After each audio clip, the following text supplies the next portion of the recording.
This is the second dragon in a row that we're going to cover that is based on Spelljammer that doesn't have a goddamn lair. Mm-hmm. How do you reconcile the fact that we've got dragons with hordes, but no lair effects?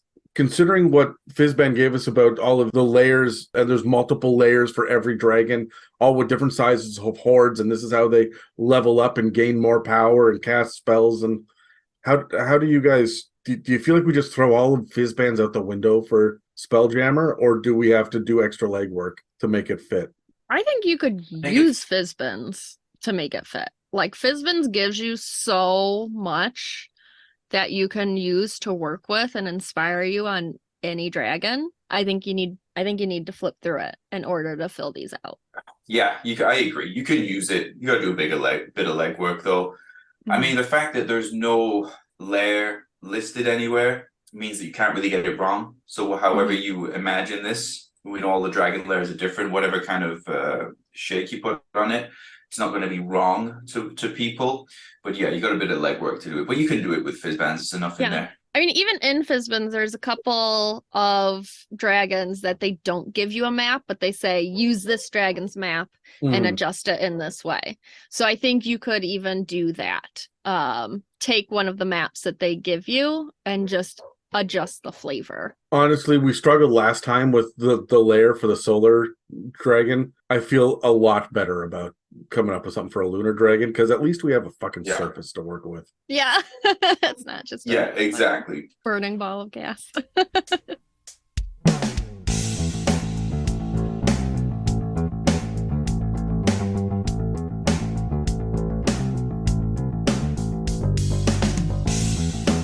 Welcome to the It's a Mimic podcast, where you never know what you're gonna get.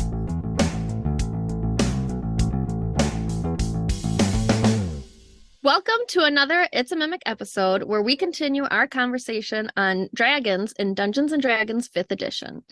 I'm Pepperina, and with me today are Terry and Adam, and this episode is called Lunar Dragons, The Dark Side of the Moon. In this episode of the It's a Mimic podcast, this panel of Dungeon Masters is going to explore another Spelljammer dragon that stalks the cosmos and eats space pirates. Which, by the way, they're called vampirates in the spelljamming book because they're all vampire pirates, and it drives me up the fucking wall. I love a good pun, but that one pisses me off. Before we get into lunar dragons, though, I wanted to ask you guys, do you think we needed these dragons for Spelljammer? Like, I touched on this briefly in the last episode, that they seem to be tacked on because there's always a dragon. Do we need this? Should there be a whole spectrum, like gem, chromatic, and metallic? Should they have put the effort into building this out a little bit and given us, like, star dragons, comet dragons, void dragons, and shit like that?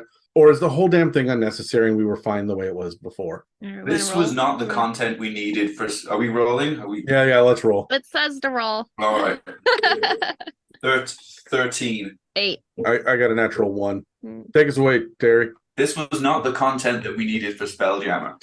We were crying out for more Spelljammer content. It took us long enough to get it. We had all these questions when the book came out, and they said, cool story. Here's a couple of dragons that are loosely defined and we don't have the answers to. And then we said, that's not what we meant. That's not what we wanted when we said we had questions and we needed more Spelljammer content. So I don't think that we did need this. I'm never going to say we don't need dragons. Like, I get it, but like, I mean, that's fair. I would love to see star dragons and comet dragons and void dragons. I don't know that every dragon has to be in its own little box, like gem and chromatic and metallic. I do like the standalone ones, like dragon turtles and deep dragons and moonstone dragons. Like, those are some of my favorite ones. And they don't have to have a god that they fit in, that this is why they were created to exist. So yeah, I'm fine. You bring up a damn good point, though, is, I mean, we've got Bahamut and Sardior and Tiamat. Who are these fucking dragon gods, right? Like, yeah, where are these guys coming from? How do they branch off from the rest of the dragons to get like this? And we'll never have answers. It's not thought out that well. Yeah. It's not that I don't want more dragons. I do. Honestly, in my opinion, the Fizzbands book was great. It didn't have enough dragons that were new. Like, we got gem dragons. And then everything else was just like a rehash of the old dragons. and like draconic creatures and dragon-based NPCs, and like there weren't more dragons. I wanted gray dragons and brown dragons and purple dragons. Like I wanted more and more. These things would have been really cool to go in there because at that point they fucking knew what they were doing. Spelljammer was in development and like probably early development, but they could have said, "Hey, yeah, we know it's coming. Here's the solar dragon. Here's the lunar dragon. We're going to give them the same basic treatment as everything else." If you're going to do it, do it. Don't half-ass something when you can whole-ass something. Just fucking do it, right? Like, I really like the idea of there being cosmic dragons and having some sort of like there are 5 different kinds of cosmic dragons, and each one adds a little bit to the spelljamming landscape, and I think that would have been really cool to include. Like a star dragon based around divination is all about the stars, right? But if you're traveling between the stars, you can see constellations from a different perspective and get insight on maybe how these prophecies and this divination works differently, and have like kind of a 3D view of shit. We're never going to get that. Nobody made a star dragon that can do that shit and give us the answers behind why the cosmos exists the way that they do. Like, it could have been so cool. We got nothing. I would rather they had not given us these bullshit dragons in Spelljammer and just given us more weird Spelljammer monsters than half-ass it like they did. But I would have ultimately preferred to get a full smattering of cosmic dragons. Yeah, always more dragons is the answer. If I can be honest, like we should be harvesting these dragons' corpses as well to put Spelljammer ships in it, right? Like the hollowed out and preserved petrified dragon corpse that has, you know, a mast sticking out of the hollowed out back, and you know the wings are act as sails and things. It would have been really, really cool. They just didn't bother to put any inspiration behind these dragons. So yeah, the way I would have imagined dragons coming into Spelljammer would have been as ships, in the same way that I see it as like the Klingon warbirds and the birds of prey, and I forget the names exactly, but I imagine like a red dragon, a black dragon, whatever. These should be different kinds of vessels. I agree. That would have been so cool. Well, now we need to create that. We're homebrew that later. But I think that's enough rambling for right now. Let's cut to an info break so we can get this discussion started. We have previously covered quite a bit in our discussion on Dragons in 5th edition. For all those episodes and more, you can follow or subscribe on Spotify, Apple Podcasts, YouTube, and dozens of other podcast apps. And if you'd like to support us, you can donate through the website, check our store, or join our Patreon and get access to other episodes and series. If you'd like to pay for some ad space on It's a Mimic, or just shout out to a friend, please reach out to us through our email and website that are listed in the show notes below. This week on the It's a Mimic Patreon, Tyler and I sit down with a campaign builder and talk about one of the most contentious things that a dungeon master can do, and that is decide before a session even starts that the player characters are destined to lose. But for now, let's get back to the episode. All right, so lunar dragons come to us from Boo's Astral Menagerie in the Spelljammer set. There are 3 books in there.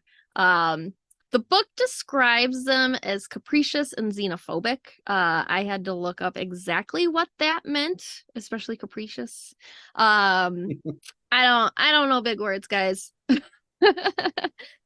Basically, they have intense and unpredictable mood swings and hate everyone that is not a lunar dragon, is how I interpreted that, because xenophobic says specifically not of that nation, I think is the wording when I looked it up. Yeah, it just means was, anybody that's not you, right? Yeah, so I wasn't sure how to exactly interpret that.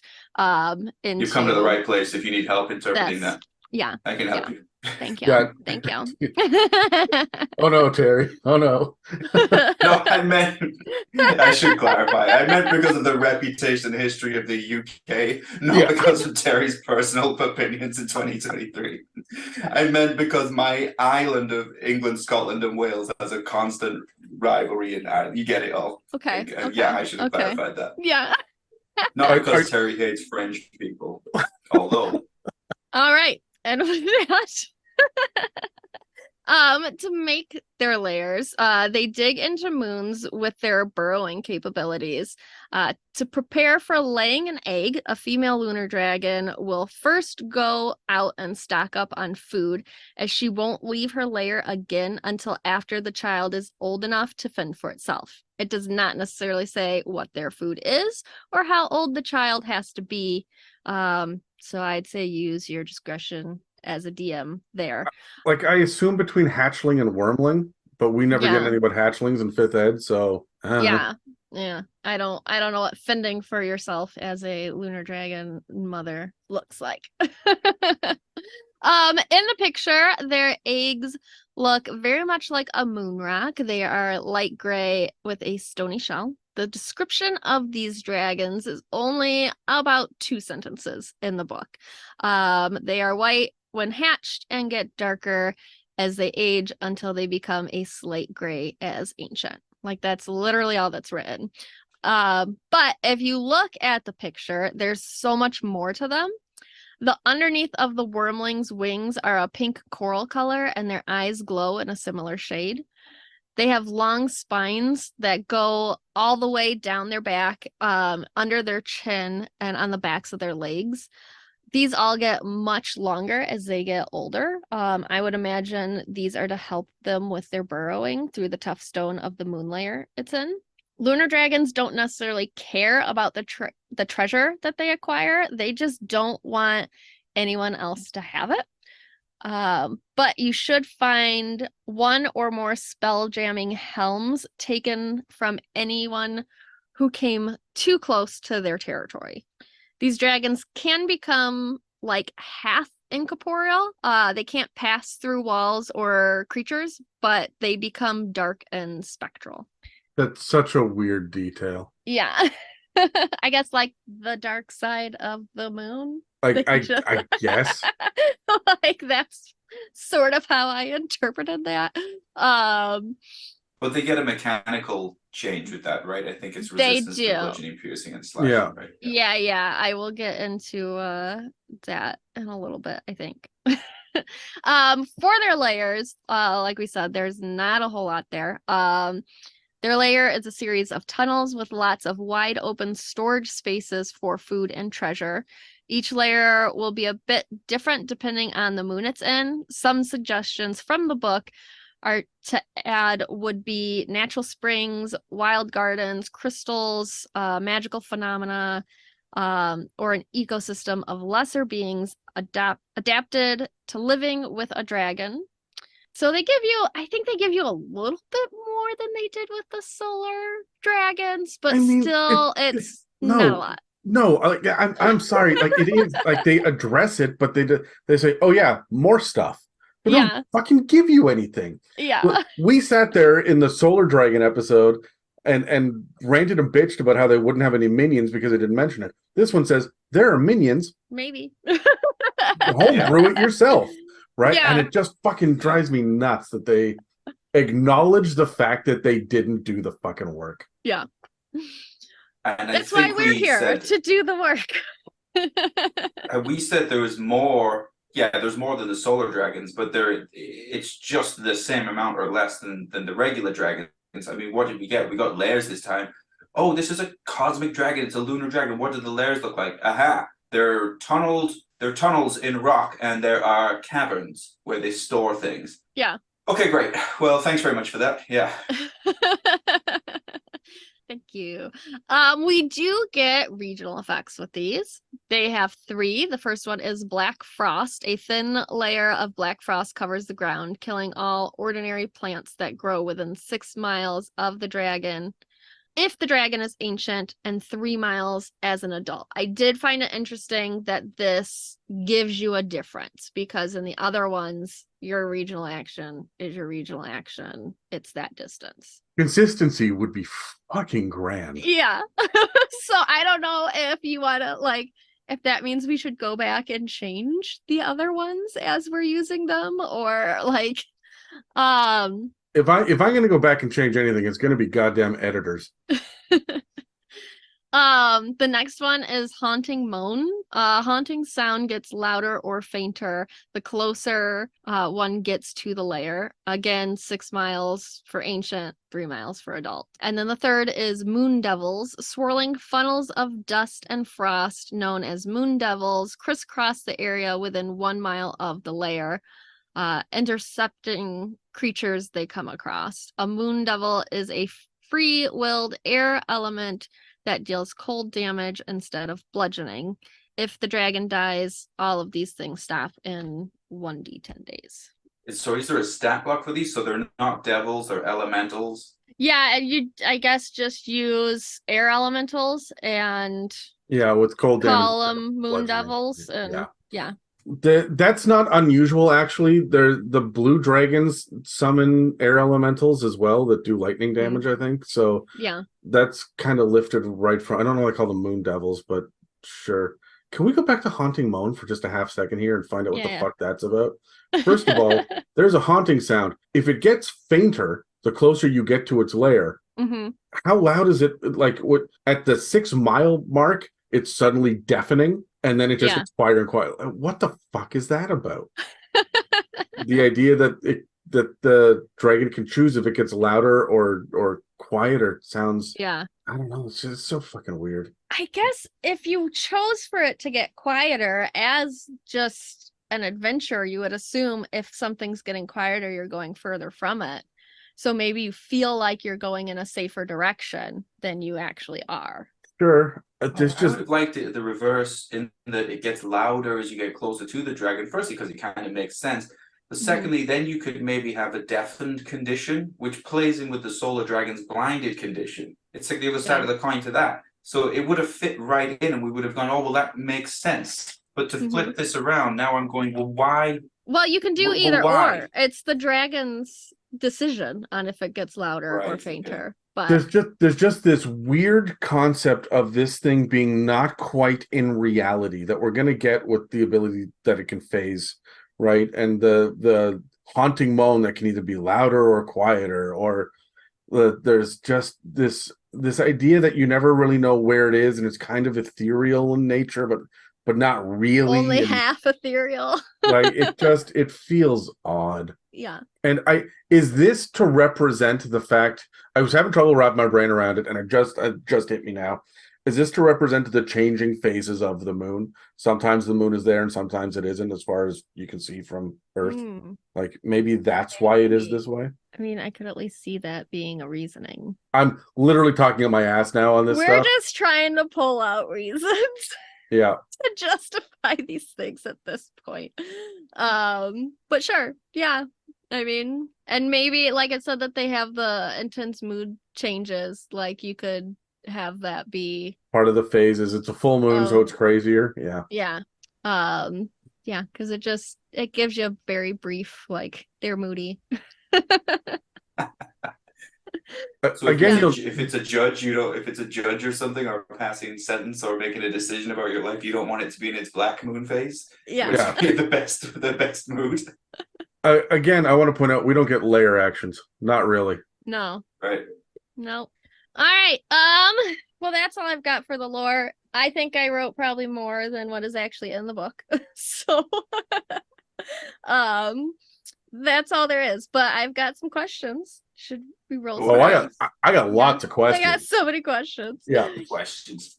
All right, I got an 8 again. 18. 7-1. Oh, I got a 1. Okay. So Adam, before we jump into the mechanics, how do you feel about the lore surrounding these dragons? I'm sorry. There's lore surrounding these dragons? What fucking lore? This is the same problem I had with the solar dragons. There's nothing here, right? Yeah. This is a dragon. It's temperamental. Yeah. That's They're what we got. Kind of dicks is what the lore tells me. But I got that with neutral evil dragon already. Yeah. Like, you're not fucking blowing my mind with any of this stuff. Yeah. I think the thing about them, like, not really caring about treasure but only taking it so others can't have it, is just like the biggest dick move I think I've read in any dragon. Like, because dragons are greedy And they take things from people, but it's because they want those things. It's not just because they just don't want you to have them. Right. They don't want you to have it. Yeah. Yeah. You guys know that right now that like on the internet, BDE is one of the phrases tossed around, big dick energy. But I get the feeling now that it's black dragon energy, right? When you're just causing fucking harm for the sake of causing harm. Big BDE. There we go. Black dragon energy for these lunars. Like, but okay, Terry, you have been playing with black dragons now for a while in your campaign. Is the lunar dragon thematically, like, from a personality standpoint, is it different than just a homebrew black dragon? I think so. I think it's a different kind of dick in a way. Yeah. It's a different kind of BDE. Aren't So they the all? black dragons are sadistic, right? So they want to hurt you slowly and you will die slowly. They want to take things away from you so that you can't have it. But there's no sadism that's noted here. Are they just bullies then? Yeah. It's the difference between a sadist and a bully? Pretty much. And They're I think probably like just hurt in some way. like Terry and I think both of our favorite dragon is a black dragon. I hate these. These are my least like them? favorite dragon. No. Yeah, I think I of kind all of the am not dragons. too into them. Yeah, I'm not too into them either. And I think it's that maybe it is that neutral evil side. Maybe it is that there's not, it doesn't seem that they have to just want to take things just so you can't have it. Yeah. I don't fuck with that. It's like I just got to be clear. I got to be clear. This is the only unique trait that they have. Yeah. Because they're just, other than that, neutral evil dragon. The lair is like it tunnels. It's just one of the tunneling dragons. The lair is nothing. The personality is nothing. There's no real details about the eggs. It gets darker as it ages. We get that shit in all the chromatic dragons. All the metallic dragons have details like that. There's nothing important. yeah, there's nothing to leverage. Yeah. We have nowhere to go. There's no breadcrumbs, nothing to expand upon. It takes treasure, so you can't have it. It doesn't really have an agenda outside of that, and it lives in tunnels and caverns. All right, yeah, great. If I can be perfectly honest, when we first pitched the idea of doing monster episodes and actually separating the dragons out from the monster episodes, this was how many fucking years ago, Terry? When you, Dan, and I sat down to talk about it, we wanted to highlight dragons because we thought the stat blocks were loose, and we really wanted to get into trying to pull as much as we could out of the very basic information that we got in the monster manual. But it has way more information than this. The reason why we do episodes like this at all is to find the inspiration that exists. There's nothing here. It's so bare bones that we have to go to the stat block to find something interesting and reverse engineer how is this going to work, right? Yeah. This is one of the more interesting case studies because it's so light on the lore. Yeah. So thinking about that and what we can add to it, what kind of spells would you give it? Moonbeam, Moonbeam. Yeah. Right. Honestly, why does this not? If it's changing, if it's phasing, if it's part of the moon and whatnot, all that's tied to lycanthropy, right? Like traditionally speaking, shape changing should be one of the themes here, right? For itself or maybe for others as well. Like any sort of druid or shifter is permanently in their like the most beast-like mode when they are dealing with a lunar dragon, when they're in a radius of. This is interesting, neat, weird shit that we could be doing, right? Yeah. But we're not. Like just all of its minions are were lycanthropes. Yeah, they should all be fucking were dragons. Right? Where they're all like were drakes. There we go. I like it. I would give them because like they look like stone, their eggs are stone. What I think it's gnomes or dwarf, like rock gnomes get where they can blend into stone things. Like I think that should be built into stone cunning, that kind of thing that you get from dwarves and gnomes. Yeah, I'd give them that for sure. Oh, yeah. You had mentioned like meteor strike before. I would flavor that and like it to be just like rocks, like moon rocks. We're looking to earthy stuff at this point as well, like mold earth and flesh to stone and vice versa, like that kind of shit. But yeah, like we're scraping the bottom of the barrel already. But you got any Pepperina, something you were talking about, is it false appearance that you were talking about? Pepperina, where you can. Yeah, it might be. Yeah, where they can just blend in False with the appearance. stone around them. Yeah, I forget if there's a different term that the rock gnome has, but false appearances like mimics, Yeah. that would make sense for this as well. If we're going to go down the lycanthropy kind of route, maybe we could give them like the other side, like remove curse or something, which would be a reason why maybe you would go and see one of these. There's no hole else to pull on, but yeah, you're right. Moonbeam. Yeah, they kind of talk about, I think they go into like border ethereal or something you said, didn't they, or something like that. Half Yeah, they're like incorporeal. half So, corporeal. I mean, maybe like plane shift limited to like the ethereal plane or something, but Yeah, totally like obvious. we're really just pulling out whatever we can find here for these guys. Yeah. How do we feel about their regional effects and lack of layer actions? Fuck. That's what I Yeah. got. That's like It's The just Black not Frost you- living in Ohio is just like, oh, that's just black ice on the road when you're driving. yeah. Like, that's just what that is. standard. Yeah. Yeah. Yeah, maybe they should have just lent into like weather a bit. Like should have done like freezing rain or something as well. That'll fuck you up. Hey, Just give them Ohio weather. They just what is generating this haunting moan? I don't know. It doesn't touch on that. It Like- doesn't Yeah, touch on that. just the echoiness of the moon caverns. I don't know. Like, Right. Because do they it's just not have like- a tunnel that they like moan into, and it's like one of those? Have you guys ever been to a playground where they have pipes and you can like talk into Yeah. one side and it comes out the other side? Is it just that, and like a tunnel comes up and you can hear a moan? It is. I mean, they're Yeah, kind just- of dancing around the ethereal plane, and like it seems like they should go in like the undead kind of direction. In which case, that would have made sense, the haunting moan, but they didn't really.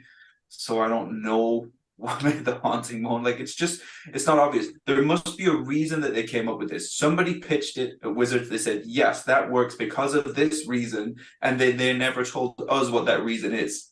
There was now I'm stretching at my memory here. It's been a couple of decades since I've really done a deep dive on this stuff. But back in the days of like Ben Bova and Ray Bradbury and some of these old like pulpy sci-fi writers, so some of the stuff was hard science, but a lot of it was not. It was pulpy. There was the idea that if you'd go to other planets and other moons and stuff, there would be sounds to them that would be different. Like we're used to Earth's sound, so we don't think about the frequency of the noise that Earth itself makes. Now, when you think about science, that's largely bullshit. However, I wonder if this is because it's Spelljammer, if that's a little bit of a throwback to that kind of pulpy idea, and that it was common enough that I remember reading it more than once and being like a young teenager and being like, oh, that's actually really neat. That's a cool idea that there would be a weird background hum wherever you would go. Is that what this is? Because I don't think it is. Also, guys, I want to ask, speaking of layer actions and regional effects, clearly with the Black Frost and the Moon Devils that are doing cold damage and whatnot, the moon is based on our moon, which is a barren wasteland up in space. It is just an empty fucking rock with gravity. Yeah. However, not every moon is like that, right? And I mean, even in bad science fiction, we have like Star Wars. You go to the moons of Endor, which are lush with foliage and whatnot, and we have shit like, hey, there might be natural springs and heat vents, wild gardens, crystal formation. That's not our. Pick a moon. Like, give us some fucking consistency with these lair actions and things as well. Like, I love that the lunar dragon's lair could be this or this or this or this or this, and then the regional effects are it's cold. There's just cold. It's just That's what we get. it's just cold. black ice. Watch where you step. Yeah, I know. But also it Yeah, I does think tell it, like, you rains. that you can have like wildlife growing, but also that effect kills all plants within 6 miles. So it knocks its own thing out there. Yeah.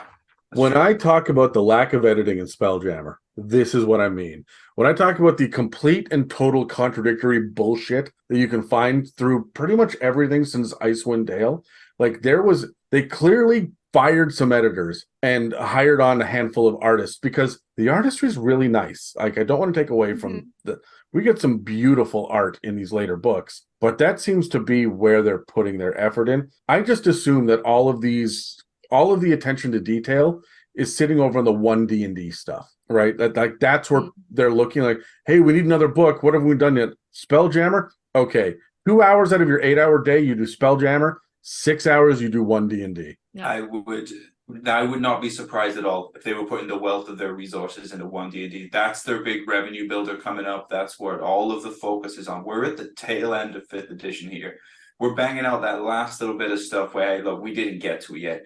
It's not like they're like, okay, let's get all the best people in the company working on the Lunar Dragon project and let's stick all the noobs on 1D&D. Not at all. You're probably absolutely right, Adam, and that's just a matter of distribution of resources. From a business standpoint, I've worked at .com startups and stuff like that. You do what you need to do to keep the lights on as you're developing the next big thing, right? And you can definitely tell, anybody who plays video games knows that when the support starts to fail, that's right around the same time that the next release, the sequel's coming out, right? And that's what this feels like. That's what late stage 5th edition is. And unfortunately, that's what we end up with these fucking dragons here, which are clearly contradictory. If they're the 6 details they gave us all conflict. They do.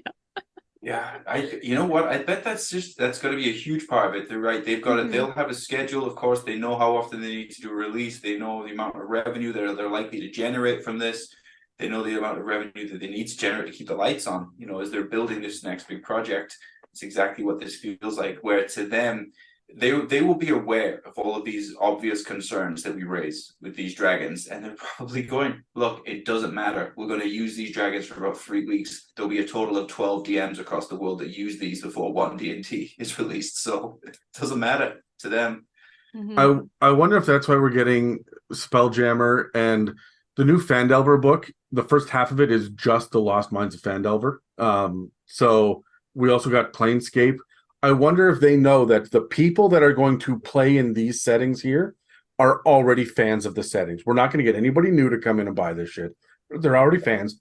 They already know. If they already know the lore, then we don't need to put the lore in there. If they already know what a lair looks like from 4th edition or 3.5, or they just have the ability to wiki, then they're going to be able to figure this shit out. So we don't need to put that effort in. They're going to homebrew it anyway, or they already know better. So just give them a stat block and hand wave it and move on. That's right. Yeah. Pepperina, you keep us honest here, because we'll answer one question for 25 minutes. I know. We're moving on. Most of that didn't have to do with the question I asked. Okay, so we get a picture of their eggs, but no mechanics or anything like that. What is one feature you'd give their eggs? I don't know. They're cold. They blend in. I would give them false appearance, so they look like rocks. I would have them be misshapen. They just already do look like rocks. but I would make them misshapen so they don't look like egg shapes. They just look like rocks. Yeah. I would make them, because they are like rock, they would be very hard to break. I would give them that like stone exterior. Like, you're not going to just drop one of these and accidentally break it like you would think of like a chicken egg or something like that. Because eggs are traditionally very fragile things. Like, like maybe this is the complete opposite for the challenge, right? Like if you have to retrieve the dragon egg or something, and everyone's going, brilliant, no problem, except this thing's a boulder, right? So how are you getting this back exactly? Even if they're like, we put it in the bag of holding. I was like, how do you get it in the bag of holding? Like, it's going to be, I like going the opposite way with this. It's good. The other thing that I would do, because we're kind of doing all of this phasing weird ethereal shit, is if the egg takes any damage, it phases out for 2d10 hours. So you just can't get it. If you drop the egg, it's not going to crack it or anything, but like it took 1 point of damage. There you go. It's gone. Yeah. Are there any obvious allies or minions that we can think of? I mean, it says in there that there could be just like minor things that live amongst it, but also elementals make sense. They're xenophobic, so they're not gonna lot a lot of things around. Well, clearly, so there'd probably be dragon type creatures, and if they're xenophobic, like Space Yeah, kobolds again. Stanley Kubrick, because the lunar dragon was a hoax. That's a fucking deep cut, but like, I don't. Moon kobolds, fuck off. What are we doing here? Yeah, I don't know. I mean, Lycanthropes, I think. Lycanthropes would lycanthropes. probably be a big deal with them if I could work that into. Can you imagine what werewolves on the moon? They would just be fucking super powered, right? Like if you're gonna deal with moon stuff, make it moon stuff, right? And lean into it from that perspective. Also, it, I They're don't know. xenophobic. I was going to say, if they're xenophobic, maybe it would be creatures where they're not creatures where the dragon would need to interact with them as much, and they could probably tolerate them. So I'm thinking, like, in these caverns with these particular type of eggs, maybe you would protect them with ropers. Maybe you would use horde mimics for this, even some sort of rock type mimic, you know. No, that's a great idea. Things like piercers and then that kind of shit that fall from the ceilings and all those. Yeah, that's a good idea. Where the dragon is not going to need to interact with them, like kobolds, which will never stop trying to talk to you and worship you, which would be a nightmare for this lunar dragon. They would fucking hate it. Okay. What kind of treasure would we expect to find in their hordes? Fucking anything, because they just want to take things from you. Like they don't have a specific.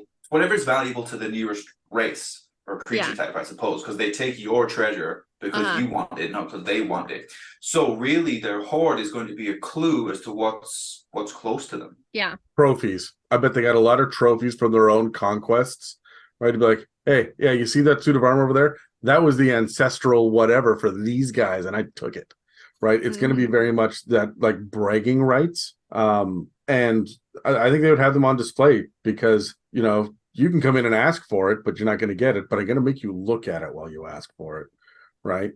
Also, if you kill one of these things and get the hoard, you will have the stuff that is the most valuable and most precious to the nearest civilization.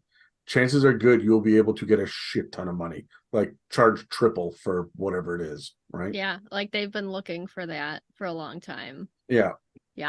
And again, I like the solar dragons. They like are obsessed with hoarding food. Yeah. Like they just have big caverns to keep food in, which is an interesting, which I mean, I guess space, like food's not as readily available, I suppose. I'm just gonna magic this away to say they don't need to eat that often, right? Yeah. Like how common are the fucking space fishes in Spelljammer? Like I assume that you cannot feed a dragon daily the way that dragons would need to eat goats and cows and shit, right?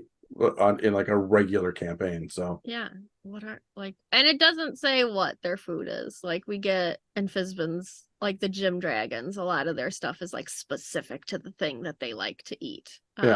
This is just they store food. So it does specifically mention that there will be spelljamming helms, and it says that those are in the Astral Adventures guide if you want to look into what those are specifically. So there should be at least a couple of those. The spelljamming helms are just these like the parts of the ship that you have to magically attune to. Only a spellcaster can magically attune to them. And then that lets you steer the ship. That's it. So if one of these guys comes in and rips out the helm and leaves, your ship is a derelict. It's just floating. That's it. So which that's goes really with fucky. The dick move. That just even more goes with them being a dick and like, I'm just gonna take this one thing that you need to actually be able to fly your ship. Bye. Well, yeah, it lines right up, doesn't it? Yeah. All right, that's all the questions I have about their lore and that. So let's get into the breakdown of the Wyrmling. Okay, Lunar Dragon Wyrmling. So like all Wyrmlings, they start as medium-sized category. The Lunar Dragon is lawful evil, 5d8 plus 15 hit points to start out with. That averages at 37. They get a 40-foot walking speed. They can burrow for only 10 feet, and they can fly for 40 feet. For the Lunar Dragon Wyrmling, their constitution is their highest stat. That's closely followed by their strength, but their dump stat is their intelligence at a 6. They have a -2 modifier. They are not very intelligent, certainly not at this age anyway, and their charisma is lower at 9 as well. Saving throws, we're looking at Constitution and Wisdom. Skills are Perception and Stealth. Damage immunities are Cold. Starting out, we get Dark Vision 120 feet, Passive Perception of 14, limited to Draconic for their language. This dragon's a tunneler, so that means that they can burrow through solid rock at half of its burrowing speed and leaves a 5-foot diameter tunnel in its wake. They have the unusual nature of that they do not require air. Their actions, they get a bite and they get cold breath as well. As a Wyrmling, it's a DC 13 Constitution saving throw. It's 3d8 cold damage on a success. As a bonus action, they can phase up to twice a day. When they phase, the dragon becomes partially incorporeal for as long as it maintains concentration on the effect, as if concentrating on a spell. And that means that they get resistance to bludgeoning, piercing, and slashing damage. That's the stat block for the Lunar Dragon Wyrmling. Yeah. Because not, What jumps out to this? sorry, because not a whole lot changes. Do we just want to jump into Young before we ask the questions? Yeah, I can go straight to Young, yeah. I did find it interesting they don't have a melee or a multi-attack when the Solar did Not at until this they're age. young. Yeah, that's Yeah, right. I Just a think single that's attack. isn't that unique with the Solar though that they got multi-attack that early? Yeah, but then the multi-attack never changed. It was all Yeah, one and one. it was a big fat wet fart. Mhm. It was cool when they were Wyrmlings, and then nothing. Well, for the Lunar Dragon, when they get to the young size category, so they go up a size, they're large now, and their armor class will go up a little bit. Their hit points will average out at 123. Their speed will go to 40 feet, the burrow speed to 20 feet, their fly speed to 80 feet. Their strength now overtakes their constitution as their highest stat, closely followed by their constitution, and their intelligence goes up a little bit, but it's still only 8, which is still below that of an average human. So expect to be more intelligent than them most of the time.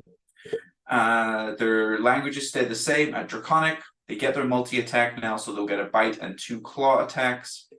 The Constitution save will go up, of course, for their cold breath. It'll go up to 15. And their bonus action of their phase remains at twice per day. All right. I guess the only thing to touch on is what's unusual about their stats. I mean, their intelligence is lower. Is this the lowest intelligent dragon that we've seen so far? No, the white dragon is pretty low intelligent as well. Lower than this? Lower than an 8? I don't think the deep dragon's too intelligent, if I remember rightly. No, I think you're right, but I think like it's pretty low intelligent. This is definitely one of your more bestial kind of dragons that are out there. It's just a mean, dumb bully, right? Yeah. Yeah. So that sort of brings us into how we would role play these. Do you want to roll? Yeah. I got another 1. We've rolled lots of 1s today. I got a 6. 13. All right, Terry. So for role playing, there's no reason with this dragon. There's no reasoning. I think often we try and, we ask ourselves why for a lot of things. This thing will do it just because it can. It sees what you have. Instinctively, it will take it away from you. It doesn't care about you. It will take it back to its lair. The fact that its intelligence is 2 points lower than that of an average human being, it probably doesn't even understand reason too much. It probably just goes off of emotion, and its emotions are most of the time it's feeling like a dick, and that's it. For role playing, I think it would be very simple. I might even play this thing kind of like how you see alligators and crocodiles act. I don't know if anyone's ever seen like those Nature's Metal videos where one will just be laid next to another one and will just bite its leg and just start death rolling for no reason other than it's just its instinct to do that. And I would probably play this dragon that way as well. Yeah, I mean, considering we're going over Wyrmling and Young right now, I would go with they're going to be that bully on the playground, but this is like preschool level where you can't even attempt to reason with it and why are you doing that? It's just gonna do it and then fuck off because it can, because that's what its parents do. That's what it was taught to do. It doesn't know why it's just taking your things. That's how we act. That's what we do. So there's gonna be no even attempt at reasoning with we'll give that back, that's mine, I don't fucking care. Yeah. And just go. Almost as though I like the example of like a young child at preschool. This is all it knows. This is what it sees every day. This is what it learns to be correct. It's that old excuse of that's just how I was raised. People are still saying it when they're 43 and you're like, okay, but now you have to think for yourself. Yeah, and it's not even like there were any other kids around either, right? Because they're xenophobic. They grew up with just other lunar dragons, so they're just like these are the fucking mean homeschooled kids. Yeah. And they would be like fighting each other and taking each other's shit. Like Oh yeah, yeah, like yeah. the kids. Because in the picture it shows like 6 eggs. So like there's gonna be a whole like herd of them. And they're gonna just be like so much sibling like squabbling and fighting and just stealing each other's shit just Oh, they don't share these Wyrmlings. because They don't share. no. They That's each have their own little horde like underneath their little bed or whatever, and they're just stealing each other's shit and like making little traps so that their shit can't get stolen. I think one of the things to point out here, and this is based on, the most important piece of lore that we got, which is to say the only piece of lore that we got, is the idea that when they can fend for themselves, they get kicked out of the lair, right? That's roughly around Wyrmling. And like young lunar dragons are probably still dealing with that to some point, where there's xenophobia is like, everybody go away, I can do this myself. I need to find my own lair, and I'm going to take your shit, right? I don't have my mom's lair anymore full of all the shit that she got. I need to go get my own shit now. And this is where you're going to get a lot of your plot hooks and stuff from, is these Wyrmlings and young dragons who are just out there stealing literally everything of importance that they can get their hands on, because they've got to build from the ground up because they just got booted at, like, you think about like an immature like middle school bully that gets kicked out of the house and has to fend for themselves, right? They're just going to take everything they fucking can from everybody. Yeah. I'd like to see what happens if they like try to, like, as they're getting booted, they like try to take one of their mom's things like as they go out, because I think they would, like, they definitely, like, you're kicking me out, I'm going to take this thing that's important to you. Yeah, it's absolutely that abusive standpoint of if I can't have this, you can't either, right? Yeah. And just it would be such a dysfunctional family, like. Right.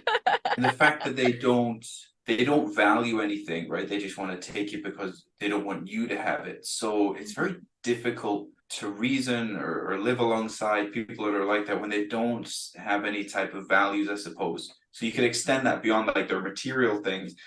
You could do this, their value system as a whole, because they won't really have any type of direction or boundaries at all, which would make them probably very difficult to predict their behavior, particularly in the earlier ages, the young and the Wyrmling, where naturally they're just going to have the more chaotic energy because they're younger anyway. Yeah. I don't know if you guys have ever had to deal with like a person like that, but it's the trying to figure out why they're doing that thing and just not like, who would do that? Like, people are incredibly complex. And we think in the short term, we're very simple, right? If we're hungry, we're moody. If we're whatever. But when you zoom it all out, we have so many layers and complexities to it. We've all lived very different lives. It's a lot. Honestly, I think there's a complexity to it about why they are the way that they are, but there's simplicity to it with how they act. Like, it is the one note that they hit over and over and over and over and over again, to the point where it becomes predictable and frustrating that you will never break through and reason with them. You're never going to teach them that this is a bad idea. They're just going to keep on doing it. And every time that you think you make headway, they're going to go, okay, except I'm going to take your shit. And then they go off and do it anyway, right? Like, this reminds me of some toxic fucking exes that I've had. Same. Christ, like I'm starting to get an attitude right now. Like, my defenses are up personally because I'm mad at these fucking dragons. That was me when I was reading these, and it was hitting a little too close to home. Yeah. All right, so exploration. Terry, I believe you're first. How would you work in exploration with these? Yeah, I mean, if I think about their lairs and how to make them more interesting, I think if anytime there's a tunneler creature, I like to think more vertically. I think it should be very difficult to get from one cavern to the other if they can just tunnel straight down. I like those vertical kinds of shafts. They're difficult to move around. But then I like, with this type of dragon, especially with the haunting moan, when I'm thinking moon, I'm thinking like wide open space, which is terrifying because it's vast emptiness as opposed to like a constricting type of area. So maybe a tunnel that would open up to vast caverns where you can't see to the other side. There are echoes. You're not really getting any feedback from it at all. So I would make it terrifying that it's very still and nothing is happening until everything is happening. Yeah. So I try and play on that because the limited details that we got, that's where my mind goes. If I was to say anything else, I'm not building off the details that they gave us. I'm just creating something completely new. A thought that I had with our moon and how it reacts with our planet is like the tides going up and down. And we do have the full moon affecting people and their behaviors and that kind of stuff. But would you have it affect the environment if it's outside of its moon? If it's on your planet or coming closer to your planet, is it affecting the tides? Is it affecting how things work on that? I like what you're saying. You could do that, but you could make that more kind of acute as well for the players to go kind of all astrology on us. But you could describe things that they're feeling, changes in their moods, and kind of lean into that astrology aspect, which is kind of right there with this. But I like what you're saying with the tides. Yeah, it should, maybe you do feel those types of lunar effects. So my thought process on that is I like where you're coming from, but the reason that we're so affected is because of the gravitational pull, right, of the moon. And so normally I would say, well, no, that doesn't make sense, except we have gravity fucking spells all through the Exandria book, right? And so we have like the gravity wizard that's in there as well. There's shit in here. That's a great spell list for the lunar dragon. Yeah. And if that's the case, then absolutely I'm going to lean into that. That idea popped in my head after the spell question. Yeah. And I was like, why are we not playing with the gravity and the push and pull that the moon gives us? Yeah. That suddenly made this way more interesting. Right. You're welcome, internet. Yeah. Honestly, when it comes to like the exploration factor, the one thing I want to point out is these fucking ridges on its back, right? I'm looking at the description for it, and I don't know what these. I had trouble. Are they spines? Are they rigid spikes? Or are they like they're dull? What do we call these? And then I was looking at the kind of sketch that's on the page of the adult lunar dragon, where it's not like a fully fleshed out scene or anything like the other two pieces of artwork are. Yeah. And they look, from a profile standpoint, they look like underdeveloped stegosaur plates. So I'm thinking that these things are plates. And like, what does that offer besides protection along its back? And why would it need that? And maybe it's because it burrows just beneath the surface. And so the only part of it that's vulnerable is its back. And so that's why these plates exist. And then that got me thinking, if it's burrowing 2 feet beneath the surface, you would see these plates coming at you like a row of shark fins. And I think that would be really cool. That's a visual that would be really scary for some players too.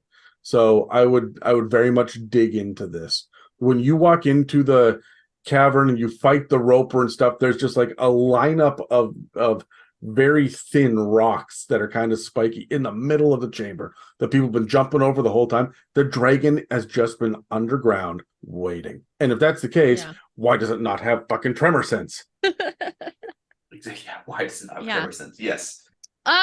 Combat. How would you use combat in the young and Wyrmling? Oh yeah, let me see. One thing I just need to check for the young one on the breath before I say this. And how far combat, you got to lean into their natural abilities, right? And what they can do to separate them. As a young, the burrow speed is only 20 feet, but that's enough to get somebody underground. If you can grapple them and then burrow, especially if you can get that breath weapon off, even if it's only on one person, it takes their speed down to half. Young, it's better, it reduces it to 0 when they're older. But I like to do more than just the hit points when I'm trying to stress my players. So because I can burrow and reduce their speed, I would be trying to separate these players and really stress them and do that thing with them where they've got to spend their whole turn trying to react to your bullshit, which is now getting out of a tunnel at half speed. So separating them. Yeah. I mean, as a Wyrmling, there's not much there. The tunneler is half their speed, which is 5 feet. So they're only moving 5 feet if they tunnel.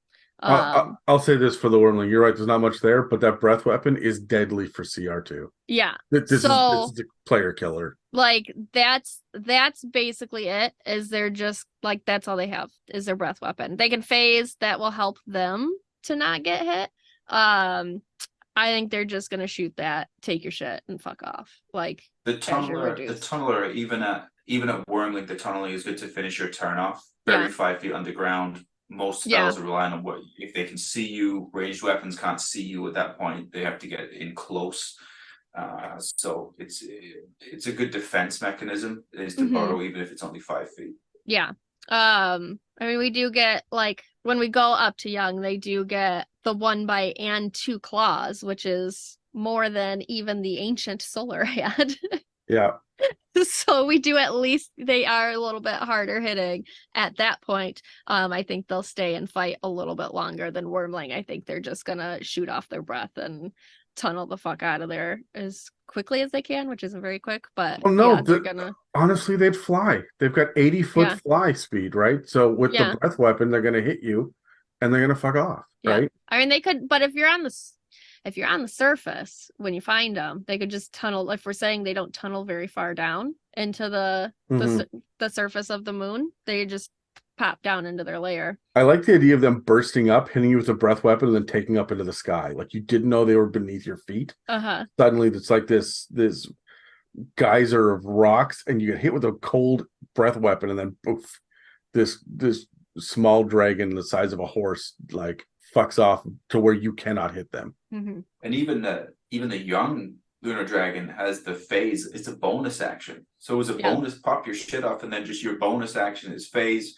Now bludgeoning, piercing, and slashing damage you have resistance to while you're partially incorporeal. And that must include magical bludgeoning, piercing, and slashing as well. It doesn't say non-magical. Yep.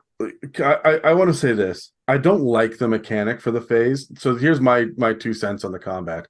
I would change the way that the phase works, because the idea here is that it's supposed to be like concentration, where you've got the con save against however much damage you just took.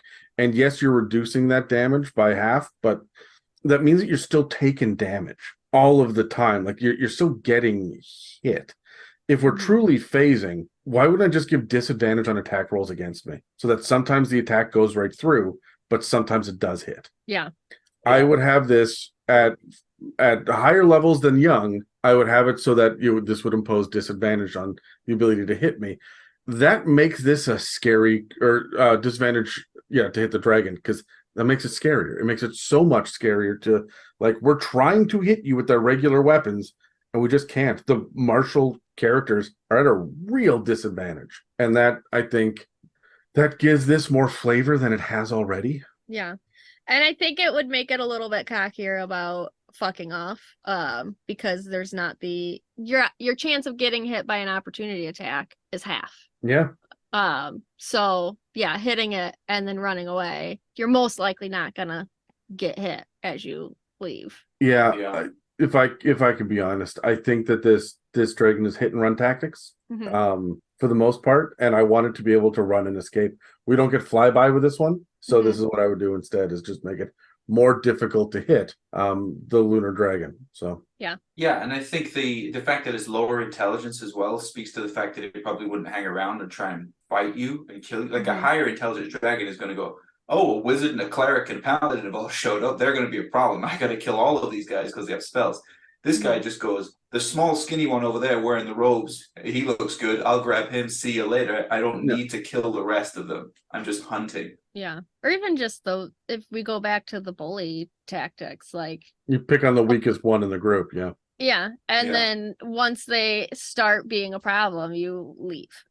Like they're not going to stick around. Like a bully's not going to stick around if they get punched in the nose, or that's the theory that people present. So if they do get hit, they're gonna be like, well, I'm out. Yeah.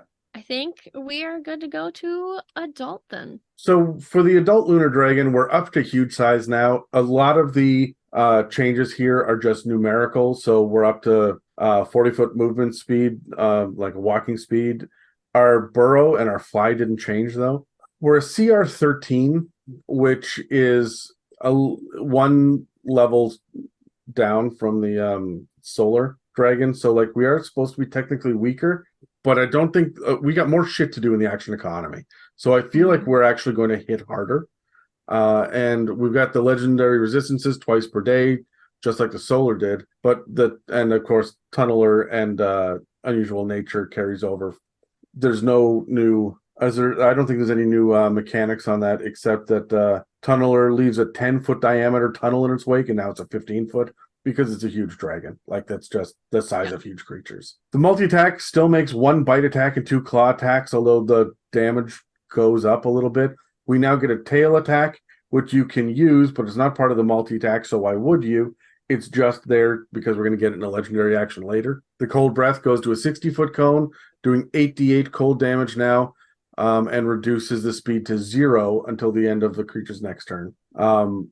Bonus actions, we get the phase 3 times a day. It's the same thing. And then for legendary actions, like I said before, we have the tail attack. And then for 2, oh no, it's not even for 2. It's just for another 1. You only get 2 legendary actions with the adult lunar dragon? That feels weird. Yeah. Anyways, treacherous ice is the other thing that it can do using one of its actions. That fucking confused me for a sec. And at that point, the idea is that there's just magically ice starts to appear on the ground in a 20-foot radius that's around the dragon itself. This is, radius on a point that the dragon can see within 120 feet of itself. The ice is difficult terrain for everybody except the lunar dragon, and it lasts for 10 minutes. So over time, you can just make the whole battlefield difficult terrain. Yeah. For someone that's tunneling at low speeds and burrowing at low speeds, for someone that's flying at high speeds, this is a bit of a game changer. But that's it. That's the whole adult lunar dragon. There's not too much interesting, fun, neat stuff here. Just more of the same. Mm-hmm. Bigger numbers. Yeah.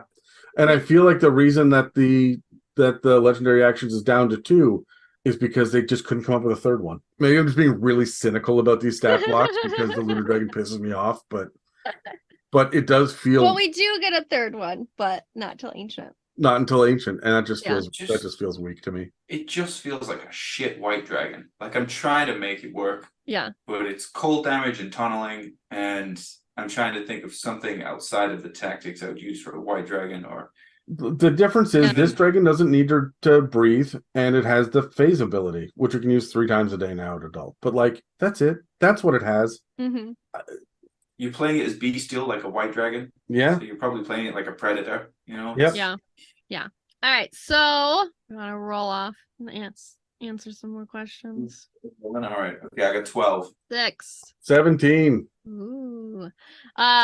So role playing, how would you change? What would you do? Do you have anything new? Well, so its intelligence is up to about the same level as an average human, right? So it's going to be able to hold a conversation quite meaningfully if it wants to.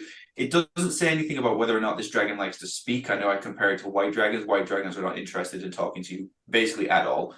I wonder if they would be kind of the same.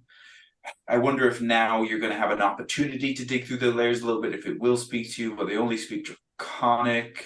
I'm probably still just going to treat this thing like a predator. Interestingly, and I mean, I get it because of the xenophobia factor that they're not around humanoids and stuff, but it says that about other dragons and other books about how this one doesn't like people and that one doesn't like people and this one like only likes animals and this one wants to spend his time with its books, but they all speak fucking common.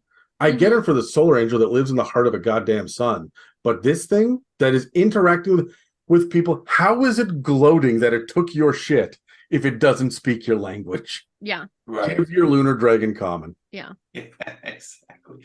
I think the only difference role-playing wise that I would do, I like to bring to life how my dragons fly. I think it's a huge part of it. I talk about, like, I'll treat the white dragons as though they kind of fly like a falcon, like they'll glide and then they'll kind of drop down. I had my blue dragon that kind of like barrel rolls like a breakdancer through the air. And with this, I like Adam's idea of mostly tunneling. It would be like some sort of moon shark with its fins. And I like the idea of the fins coming up and down and disappearing. I would really lean into that. I would probably treat this dragon more like a purple worm than anything else.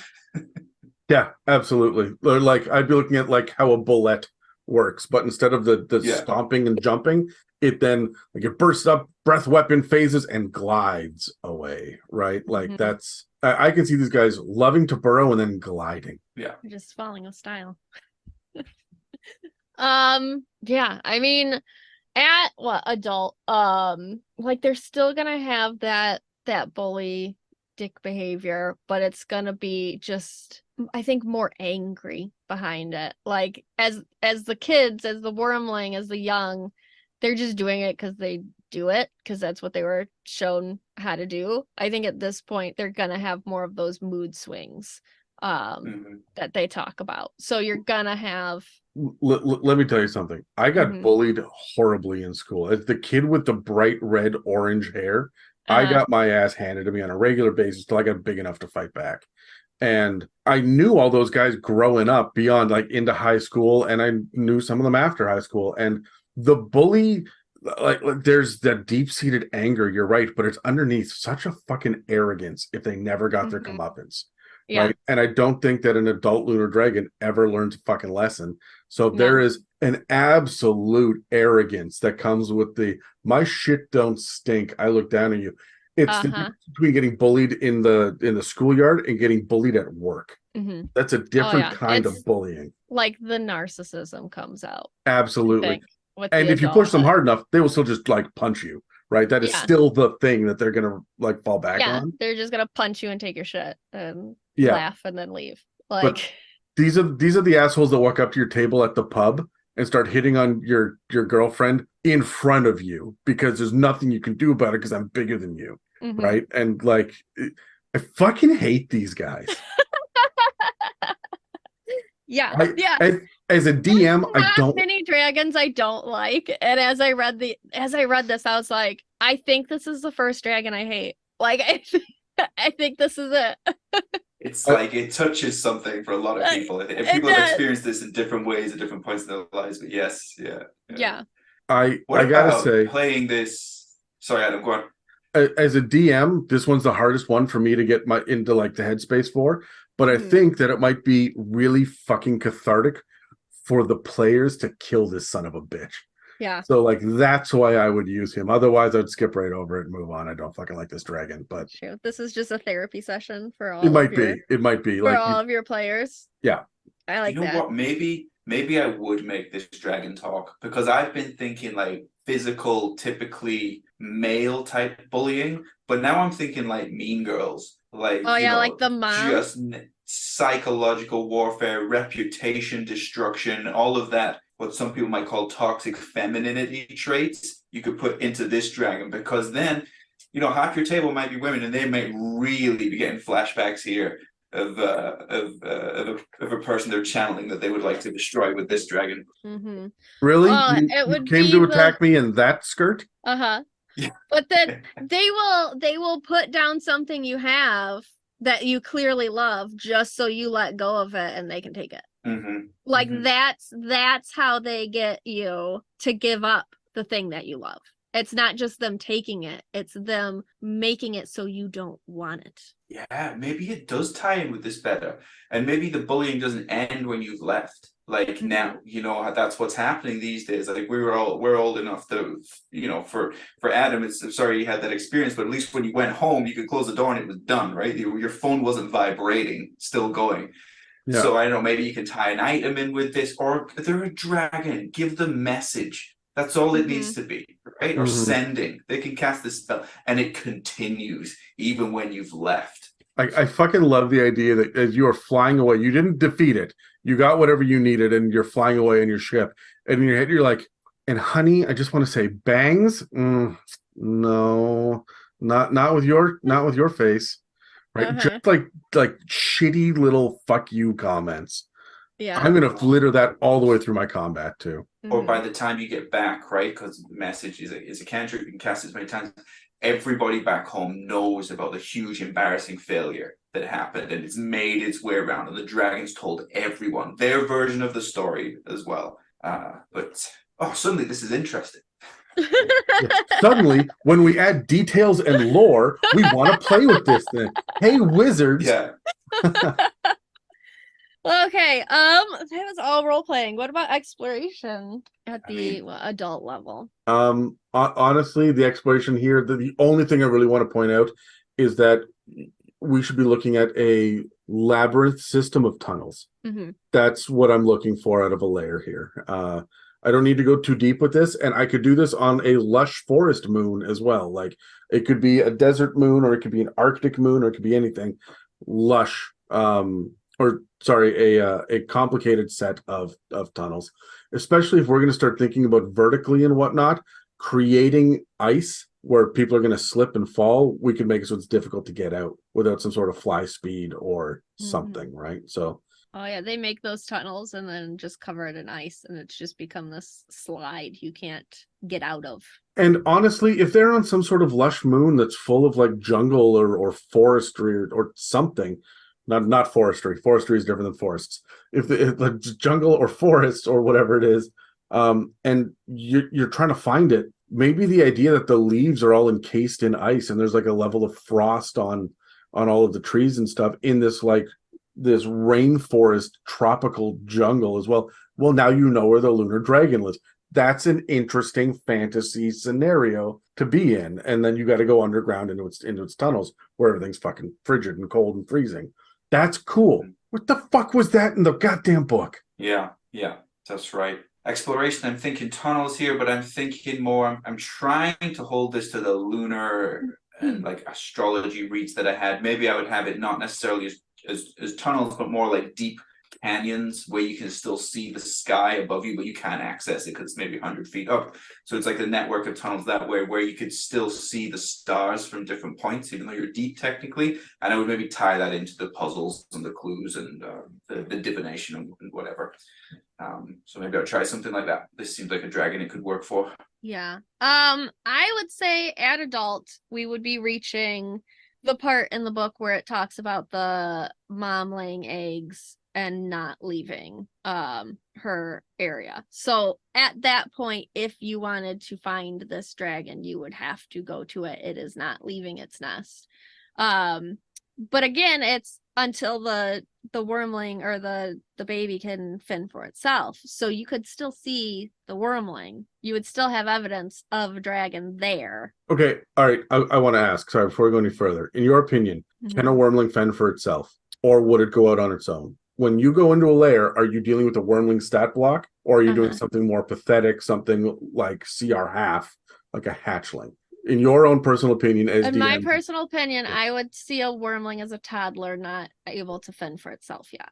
But if you've ever seen a mom at a store with a toddler who is loose and not buckled in a cart, they are running down an aisle.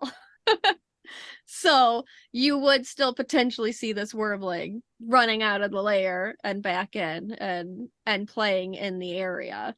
What about you, Terry? How do you feel about wormlings? Are they? Yeah, I do have wormlings. I mean, there's quite from being a hatchling to where you're technically a wormling. There's a difference between a toddler and a 10-year-old, right? And we have that stretch there. I do have wormlings in my game that can fend for themselves. I had 5 black dragon wormlings that worked together. They hunted in packs because they have breath weapons. They're dangerous, right? Like a wormling is not worried about a horse, so or even like a big cat probably. So I would still have them being able to fend for themselves. Honestly, I almost always have them just be their own, and like a wormling is the size of a man and it's out there in the world fucking shit up. When you look at how a lot of the adventures run, the wormlings are solo creatures that are calling the shots just because they're still fucking dragons. In previous editions, we used to have hatchlings, which very much needed to be in the nest still and taken care of. I guess the wormling is also supposed to be that sometimes. Because of the low intelligence of the wormling for the lunar dragon, for the lunar dragon specifically, I agree with Peps. But for the general dragon, I agree with Terry. Like this is, I think this is a unique scenario, which is why I brought it up, just because I don't think they can fend for themselves at this point. Yeah. And I would say, like, it's very much as a parent trying to think about, like, when is it okay to leave your kids at home by themselves and you feel like they'll be safe and you can run to the store? 2.5. At what age, right? 2.5. And like I Is looked it into this recently. 1998 or is it 2023? There's not in Ohio, there's not a legal age. It's when you feel like your child is ready. So it's very much that with these dragons, and like Adam just said, these ones specifically aren't ready. Other ones might. Other types of dragons might be ready at a younger age, but these ones, I don't think till young I would leave them home by themselves. They would burn shit down. I look at it this way. I think Terry hit the nail on the head. Like, or what time period are we talking about? What's the social, what's socially acceptable? Or because in 1998, yeah, you were leaving 8-year-olds watching the 5-year-old as you duck out to the store for 10 minutes, right? Now, however, your precious child lives with you until they're 25, right? Yeah. If you go back to like the 1700s, 4-year-olds were chimney sweeps. Like, it very much depends on the society that you're in, and that's why with lunar dragons, the fact that like the only fucking detail they give us is the females won't leave their lair to protect their children. Like this, okay, so they almost had a familial bond here. They almost went in that route, and then they never did. Yeah, but it's like that very toxic hovering mom, I think. The helicopter moms. Yeah. Yeah, but like doesn't help on the most toxic level. like in Stephen King's It, Eddie's mom, who was like convincing him he had diseases and illnesses just to keep him at home. Ugh. Did you? Okay, all right, hold on. So you're finally at the point where you can fend for yourself. You're getting kicked out and whatnot, and you've come with the clutch of like there's 6 eggs, and so you're one of the ones that's getting kicked out now with the rest. And your biggest trait is that you like to take away what people love the most. Do you kill mom's favorite sibling on the way out? Maybe. Oh, well, that strikes me as that's sadistic, right? A black dragon, maybe. But like, do you think all of the other lunar dragons they stop and they beat the ever living shit out of mom's favorite kid on the way out the door? Maybe they don't go for the kill, but they like you don't get to leave yet. We're breaking your wings, right? Yeah. Yeah. Oh, maybe they do. I don't know. Just maybe don't go for the kill, but just mess them. Chimpanzees are savage like that. Yeah, go for the eyes, not the throat, right? Yeah, eyes, ears, fingers, and genitals. That's what chimpanzees do. I didn't want to say it, but yeah, it's right there. Yeah. All right. Well, since we're talking about beating each other up, what about combat? Go for the genitals. Go for the genitals. Yeah. You know what? For these guys, I'm going to stick with what I said before, in that they probably, even at this point, still are not interested in having a big fight with you. They just probably get you out of the way. Maybe they're just hunting. But even so, I just love the tunnels because you can separate so much. And I said before, hey, grapple and tunnel with them, but you actually don't need to do that, especially when they leave a 15-foot diameter tunnel behind them. You could just tunnel down on top of a player. It's just like drilling into a piece of wood for a second. Now they're 15 feet below. You can fly up to the other one and you can just go drill, drill. That's 2 gone. You actually haven't taken your action yet because this is part of your movement. And then you can let your breath weapon off on whoever's still on the surface.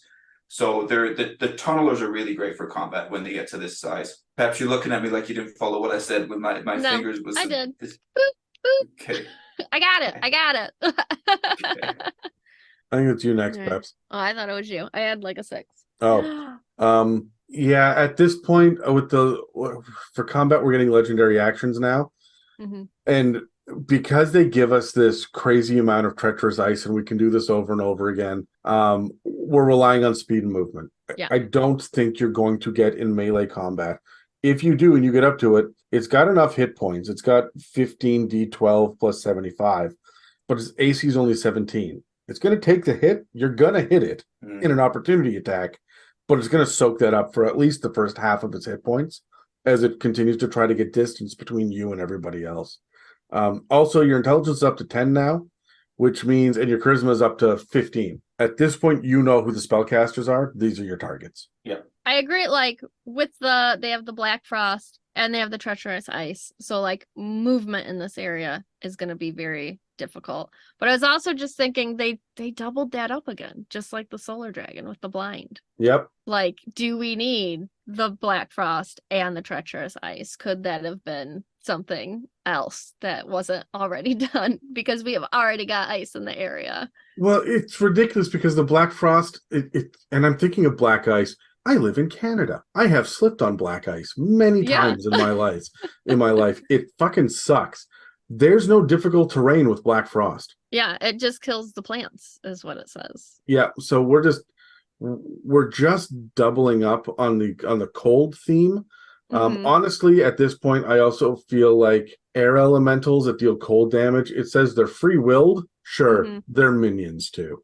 Like, Yeah. that's part of this combat that we need to talk about. Yeah, I would definitely bring in the Moon Devils into the combat, which you're gonna hit those before you get even to this combat. So you're already gonna be down some. Mhm. So that's like going back with the bully thing. That's like they're little guys that like minions that come up before, like in Mean Girls. You know, she had her group of people before. These are gonna be those. They're gonna wear you down before you get to this one. Yeah. So I would definitely, and it doesn't say like how many. They're within a mile of the lair. There could be a shit ton of these out there. Honestly, we don't have a whole lot of layer shit going off. There's no layer actions here. Mhm. They're gonna fill it. Like, you're just gonna be fighting air elemental after air elemental. They're gonna do cold damage. I might throw in like ice methods and other weird little shit like that. But like, Yeah. you are very much dealing with moon devils while you are getting hit and run Mhm. by this dragon before you even get to the point where you're gonna fight it. It comes in like a fucking land shark and then hits you with a breath weapon and fucks off up into the tunnel or burrows away. You can't Mhm. get to it. Like, you're dealing with these Moon Devils too. And you're still fighting the moon devils, and they're going to wear you down before you Mhm. ever get near it. Yeah. And that brings us to Ancient, which is me. So with the Ancient, again, it's mostly numbers that change. We do get a couple extra things. They are now gargantuan dragons with a CR of 19, an AC of 18, and their hit points do get a decent bump with an average of 297, so nearly 300. The speed all stays the same, so their speed doesn't change from young to ancient. That's weird. Yeah. So strength and con both get 2-point bump to their modifier. Intelligence and wisdom and charisma get a 1-point bump, and dexterity stays the same. Their constitution saving throw goes up to a +13, and their wisdom is a +8. Perception is now a +14, and stealth a +13. I think that feels better with these having stealth than the solar. Yeah. Because they are very much blend in with the moon and the rock. But you have to remember with the solar dragon that in space, no one can hear you flap. That's true. That's true. But they're little flippers. But they are glowing balls of radiance. Best not to think about it. Don't think about it. Don't think about it. I like that these have stealth. I didn't like the solar had stealth. Immunities, dark vision, and language all stay the same. For legendary resistances, we now get 3 a day. Their tunneler ability is now a 20-foot diameter. For their multi-attack, they still get 1 bite and 2 claws. The bite is now a +14 to hit with a 15-foot reach and does 2d6 +8 piercing and 2d6 cold. The claw does a +14 to hit with a 10-foot reach, 2d6 +8 slashing. Their tail attack is at +14 to hit and a 20-foot reach and does 2d6 +8 bludgeoning. The cold breath goes up to a 60-foot cone at this point, but the damage stays the same at 88. No, you're 90 foot. I was at 60. Is it 90? Yeah. Oh, okay. For the adult. I was very tired when I wrote these notes, so I probably just wrote the wrong one. So 90. I wrote these this morning in bed before I had coffee. But was I right that the damage stays the same? 88. 88. Yeah. Which was weird to me that the damage doesn't go up at all. It's because nobody bothered to fucking edit this. Like, there's no oversight. You know what? I'm done. Yeah. I'm done. I would make it at minimum a 10d8 at that point. You're ancient. You're CR 19. Yeah. Fuck some shit up. Why are we scared of having a dangerous dragon? The phase bonus action looks to be the same, with being able to do it 3 times a day. They now get 3 legendary actions, is probably one of the biggest changes in it. We do The tail attack and treacherous ice look about the same, but we do get to add a wing attack, which costs 2 points. The dragon beats its wings. Each creature within 15 feet of the dragon makes a dex save or takes 1d8 plus 8 bludgeoning damage and is knocked prone. The dragon can then fly up to half its speed without provoking an opportunity attack. So this is when we finally get that, like, not need or being able to avoid an opportunity attack. But also it's 1d8. I am so angry.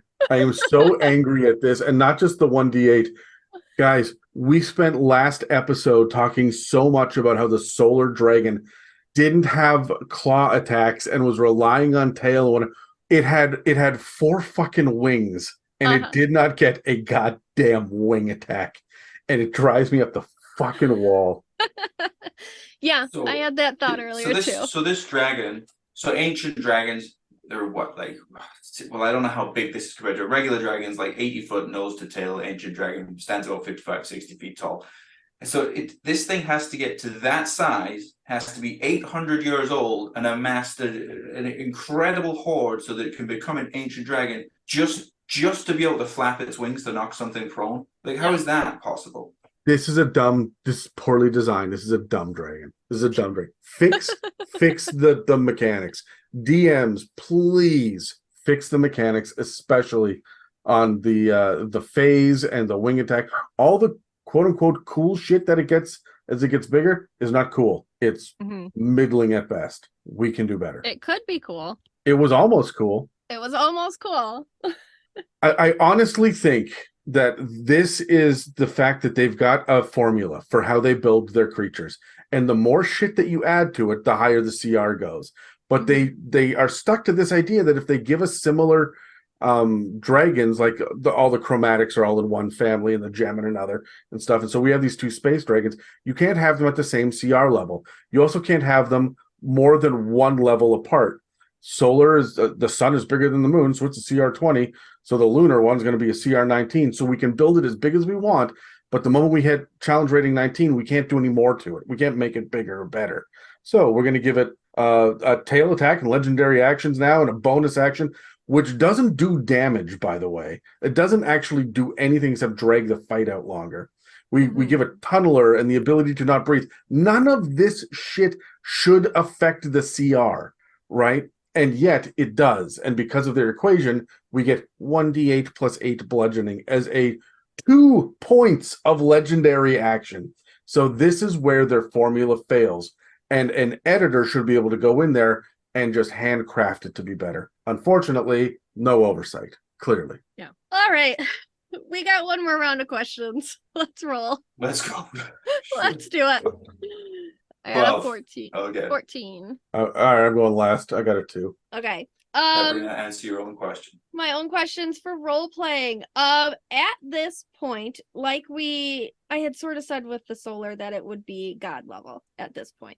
I think this is where the rumors for this dragon create the lunar charts. This is where people are paying attention to its mood swings. And that is how they chart the phases, they start to pay attention to when this thing is in a good mood, when it's in a bad mood, when it's like angry, when it's like anything. This is where you get the moon charts, and that's how we come up with that. I love that. Yeah, I like that. I wonder if we could carry that over as a regional effect to like seasonal depression, that kind of thing. Like generally the people in the area, their mood is changing as it coincides with this. We feel it a lot in Vancouver with the rain. People become assholes when it rains here. Everybody starts giving it Billy Big Bollocks as soon as it's raining a bit, and they feel like they get a bit. Oh yeah. Ours is like around March, people here, because it's been so snowy and we've been stuck inside for so long. And we're just like, we know spring's around the corner. Right. Yeah, no, we're deep right now in the crankiness of Vancouverites. I don't know. I'm looking at this going, I want to. Okay, so you mentioned the coral underneath of the wings, like the the Wyrmling picture, right? The We picture clearly of the don't- ancient, they're laying down, so I can't tell. They're like asleep around their eggs, so who the fuck knows? I'm going to, for role playing purposes, I'm absolutely going to have their underwing be color, but it's going to act like a fucking mood ring, and that's how you can tell when you're role playing. Like the color under their wings starts to turn more green. They're happier with you, right? Like, and there would be just like little hue shifts, not enough to like radiate color, and you may have to do a perception check to see it, but there's going to be a little tinge to the gray underneath, like underwing, so that you're going to be able to see kind of what you're dealing with, even though it may be interacting with you where it's like teasing you and laughing at you and stuff, but it's actually in a pretty good mood. You might be able to get something out of this, right? It's in a good mood because it knows that it's affecting you. Yeah, it's laughing at you. It's happy. When you take away its power, on the underside of the wings turn red, and now it's pissed, right? Yeah. As long as you are down and it is up, it's happy. But the second you try to stand up to it, so it's like the reverse of what it's not going to change a damn thing, but it at least gives us a little bit of flavor, and it leans into that idea of the mood swings. I love that, especially if you're going to try and role play with it first, exchange of information or whatever, because I would love to see the change in color on the wings when it's not apparent why it's changed. Like, why did we mention Rocky the Gnome NPC, which we don't think this dragon knows, and all of a sudden the wings turned red, that kind of thing. I love that. Role playing, well, see, my initial thought was the conversations would probably be fewer in number as they get older. I would feel like they wouldn't want to talk to you that much, but I really liked Adam's idea of the mood changing wings, which makes me want to do that more. So I don't know. This just strikes me as a dragon where there isn't going to be a whole lot of role playing. I just feel like they don't want you there, and they're going to try and get away from you. And maybe you get some insights like the wings changing color and that kind of thing, but I don't think it's going to be as obvious as like a blue dragon telling you about how amazing they are for an hour. It's so funny to me how the three of us are just like not at all digging this fucking dragon. This has been a rough when episode. I read this, I was like, I gotta try. But like, I'm just really try, but I just really fucking hate it. I'm uninspired. You guys are inspiring more about this than the book gave me, and I'm just oh fuck, do I just hate lunar dragons. All right, exploration. I don't know, we haven't really talked about like how their spells and things would necessarily look with this one. So thinking on that, I would, especially at ancient and it being at this point so part of its layer, I would give it more of that gravitational energy that I had talked about earlier. So I think it's when it casts spells, you would see the ground rumble. You would see rocks float a little bit. You would feel a pull or a push, depending on what the spell was. Whether it actually knocks you back or not, you feel it like a magnet. So I would play around with that sort of vibe to it. Yeah, that's probably going to be the type of thing that you'd lean into, right? This doesn't strike me as a lair where it's going to be full of traps and that kind of thing. Not at all. I think it's going to be very simplistic. Gravity seems to make sense. And yeah, there's just nothing to go off of, right? What do we do? What am I going off of? Otherwise, going, moon, gravity, cold. We've done this, like, it's and especially because now this is the fourth age category. This is the fourth age category. So now I'm at ancient trying to think of expert, and I don't have an answer for you. Otherwise, I mean, we didn't get anything from the howling moan. We said that an hour and a half ago, and it hasn't come up since, and it's not built into it in any way. But I feel like that should be more apparent in the lair somehow, and surely should have some kind of effect, or something. So maybe I would try and build something around that. I'm just gonna fucking ignore it. Like, honestly, by the time that I get to ancient, the reason we're fighting this is because it's become a problem for people. But it's not a problem because it doesn't want to be around people. So why are we going to fight it? Because there's something in its hoard we need to go get. Yeah. The only reason to fight it is because it took something. Yeah. That's important because that's what it does. Players don't like loose ends of any kind. It's the same as like when you're reading a book, right? Like that seems like something significant, that moan. And so they would get to the end of this and then go, what was that moan all about? And the DM was going, I don't know. I couldn't tell you. It's what it said in the book. And then it never mentioned it again. It just moans. It's fucking one kobold, like way back in the very depths of the tunnels, and is echoing up through the tunnels that the kobold just has like the worst constipation. And that's what we've been listening to for the last 6 miles. Or like that's one of its mood swings. It's just in the like an mood. And that's when you hear the moan. Yeah, honestly, I'm going to be dropping hints early on when we first learn about this thing, or there will be that one MacGuffin that we need to do to fight the final boss. We need something, and I will drop hints early on about how it went missing. Then I'll introduce a lunar dragon. Then I'll introduce the idea that this lunar dragon takes what other people covet and whatnot. And then that's my one of my puzzles. The player should be able to figure out, where are we going to find this thing? Chances are good it's up on the moon. Let's go to the fucking moon and deal with this. Right.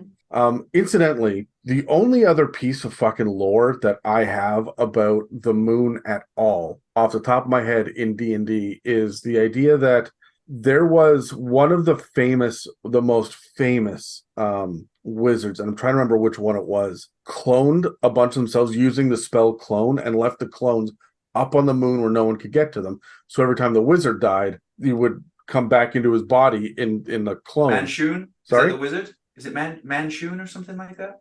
Could be. I did that research like 2 years ago, and I don't remember now.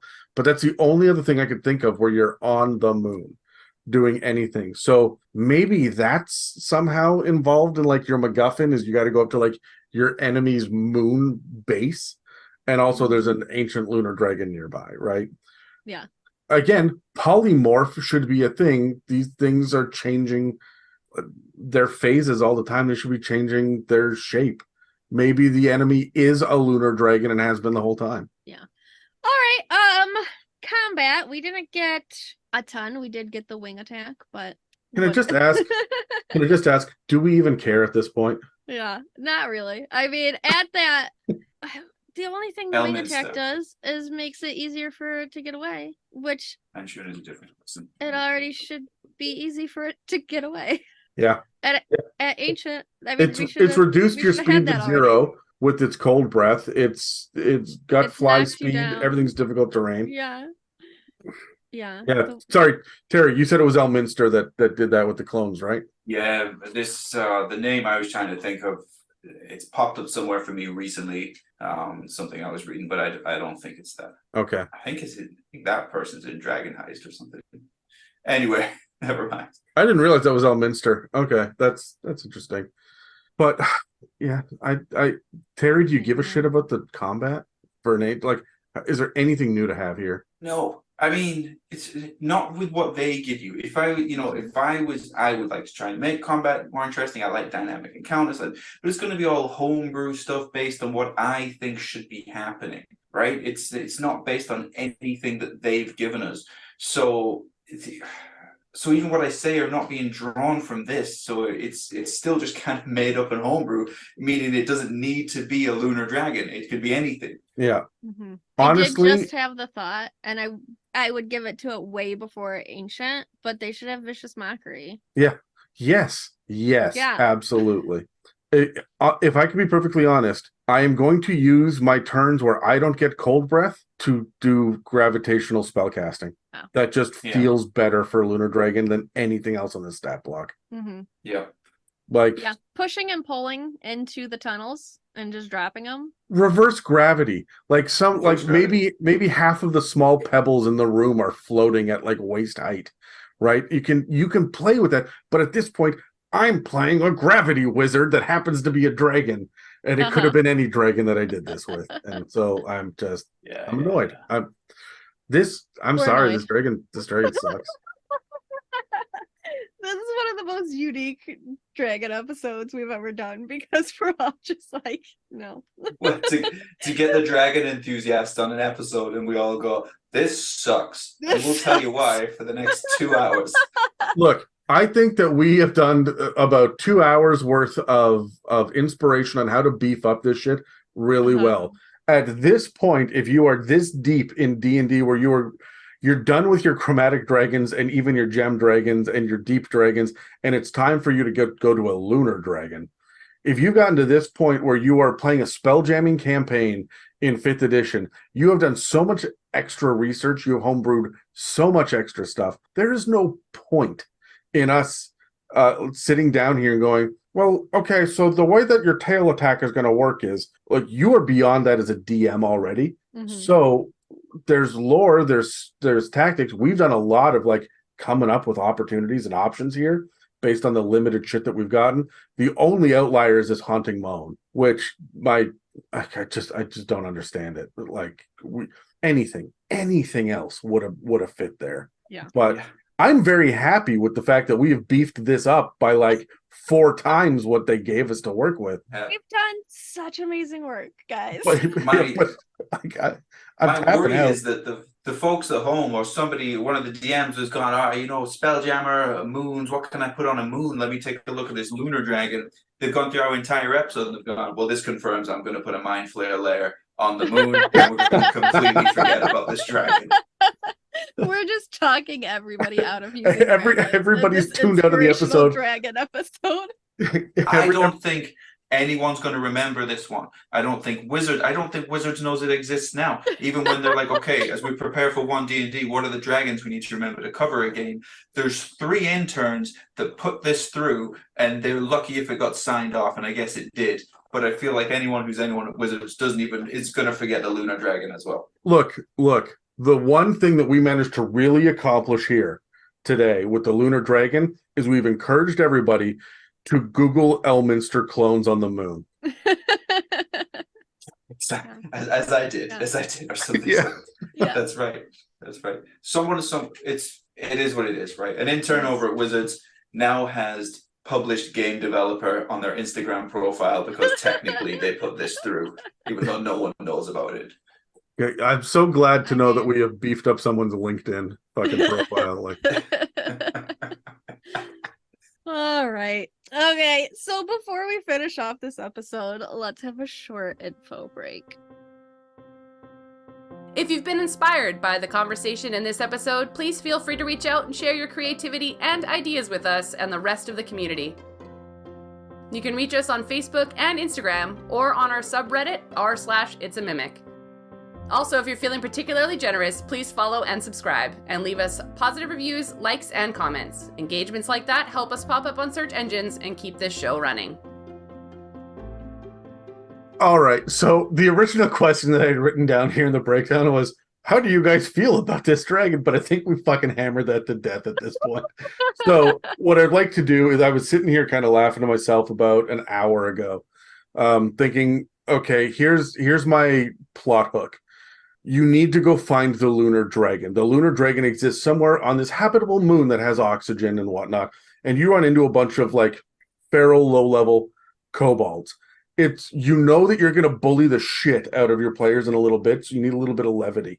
So they have, in very broken draconic, they keep talking about moon dragon. Time for the moon dragon. We can take you to the moon dragon.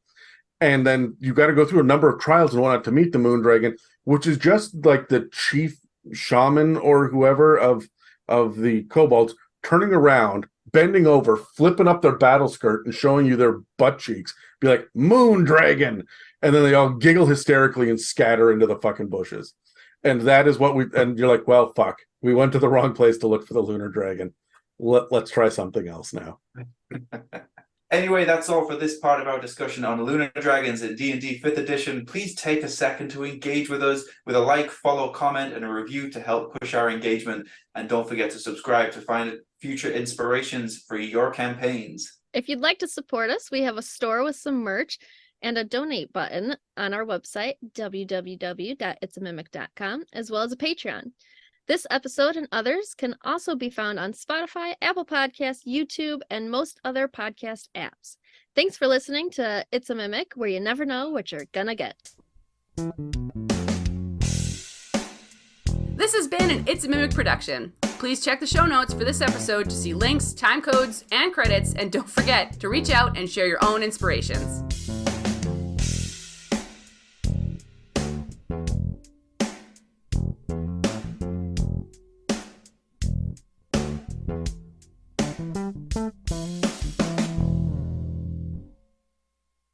What a fucking episode, hey? I don't even know how to deal with this. This dragon can fucking kick moon rocks. It sucks. So the good news about the future of Draconic episodes is we still have a bunch of really cool dragon monsters out there. And death dragons, which are really neat. Those are from Dragonlance, and those are really cool. Yeah. Planescape just gave us time dragons, which are far more interesting, and they come with layer actions.